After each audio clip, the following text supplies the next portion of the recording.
You know, I grew up on a farm.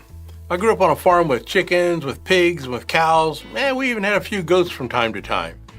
And I learned a lot from being on the farm. But I really didn't pay a whole lot of attention to all the lessons that I really learned. So what about that question? How many of each animal did Noah take into the ark? You know, in Genesis chapter 7, verse 2, it says, "You shall take with you 7 each of every clean animal, a male and his female, 2 of animals that are unclean, male and his female." How did Noah know the difference between what was clean and what was unclean? Leviticus hadn't been written yet, but in Leviticus chapter 11, verse 3 through 7, it says, "Among the animals, whatsoever divides a hoof, having cloven hooves and chewing the cud, that you may eat. Nevertheless, you shall not eat among those that chew the cud or that have cloven hooves. The camel, because it chews the cud but does not have cloven hooves, is unclean to you. The rock, the hyax, because it chews the cud but does not have cloven hooves, it is unclean to you. The hare, because it chews the cud but it does not have cloven hooves, it is unclean to you." What about the hare? It is a bunny. But there's more. Do you want to see it? That's the question. And if you're not sure, well, the swine. It divides the hoof.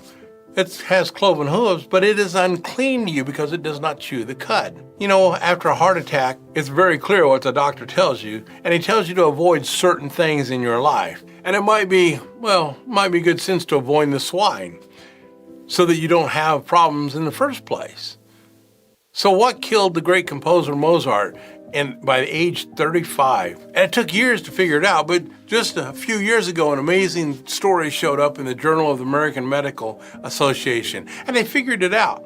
There was something to do with his lunch, something that wasn't quite actually discovered for another 50 plus years. In 1846, a scientist by the name of Joseph Leidy found something in his lunch that, well, he didn't like at all. Tiny little worms. It was trichinosis. It was a parasite that's found in the flesh of pigs and bears. ABC News actually reported on this on June 11, 2001, and reported all the things that you needed to understand. A lot of human suffering has happened because of that. One of the most graphic articles I've ever seen on trichinosis is from the Reader's Digest all the way back. Reader's Digest, a single serving of infected pork, even a single mouthful, can kill, cripple, or condemn the victim to a lifetime of aches and pains. For this unique disease, trichinosis, there is no cure. With no drug to stop them, the worms may spread through the muscular tissue in the entire human system. Physicians can confuse trichinosis with some 50 different ailments, ranging from typhoid fever all the way to acute alcoholism. The pain that's in your arm or your leg are arthritis, rheumatism, or it could be trichinosis. Feel a little pain in your joints right now? You might want to stop and think about it. But a few years back, Illinois' Health Messenger gave a very unsettling report on what they discovered in the human autopsies. 1/6 of us have live trichina. 1/5 of the pork products had live worms. So you will eat roughly about 200 infested meals in your life. So what exactly killed Mozart? His diary says that he died after his wife made him pork chops. At the time of his death, that was about the same time it takes for a bad case of trichinosis to incubate and then kill you. God says don't eat this stuff. So what about fish? Here's what the Bible says. Leviticus 11, verse 9. "These you may eat of all that are in the water. Whatever is in the water that has fins and scales, whether it's in the seas or in the rivers, you may eat." So the rule for fish are really simple. A clean fish has fins and scales. That includes things like salmon, halibut, cod, tuna. They all have scales. But catfish? Well, catfish is absolutely unclean. It doesn't have scales. In Leviticus chapter 11, verse 12, it says, "Whatever is in the water does not have fins or scales, that shall be an abomination to you." So what would that include? Well, shellfish. What about clams, oysters, shrimp, lobsters, crabs? That one's going to hurt a lot if you live in Maryland. And again, it's the scavengers, the animals who clean up the sea. And we know that when a dead body sinks to the bottom of the ocean, the first animals to show up are the lobsters, the crabs, and the shrimp. And the other sea creatures, well, they don't really have fins and scales. They'll show up too.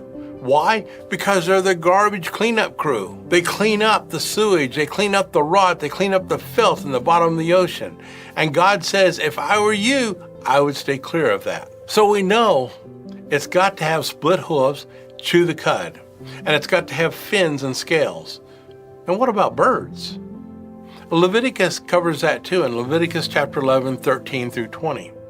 And these are they which shall have an abomination among the fowls, they that have not eaten flesh, those that are abomination, the eagle, the ostrich, the osprey, the vulture, the kite after its kind, every raven in its kind, the owl, the hawk after its kind, the little owl, the cormorant, the great owl, the swan, the pelican, the eagle, the stork, all after their kind. All fowls creep going upon all fours.